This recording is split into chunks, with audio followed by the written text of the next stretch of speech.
আগে তোমরা একটা গল্প শোনাই, কিসে টাইপের, শুনবা? জি বড় ভাই, অবশ্যই শুনবো। শুনে গল্পটা মজা পাবে কিনা জানি না, মেলা আগের দিনের গল্প তো, রাজা বাদশামলের গল্প।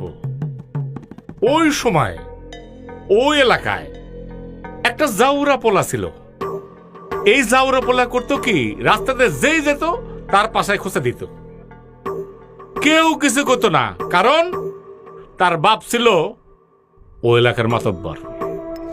একদিন এই জাউরা পোলা কি করলো, দেখা যায় সামনে দিয়ে একটা পণ্ডিত যেতেছে, সে পণ্ডিতেরও পাশে খোঁচা দিল।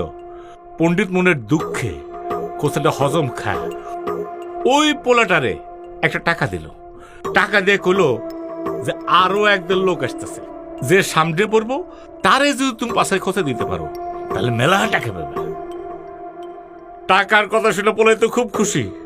খালি রাস্তার এদিক থেকে ওদিক থেকে যে কোনো লোকজন তো আসতেছে না।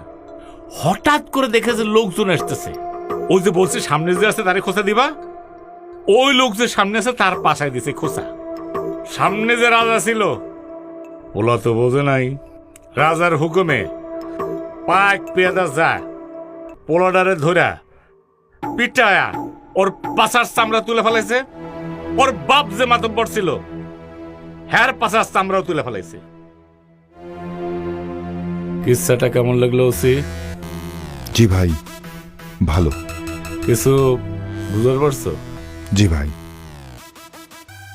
ঠিক সেইভাবে বেশি খোঁচাখোঁচি করতে যাবে না।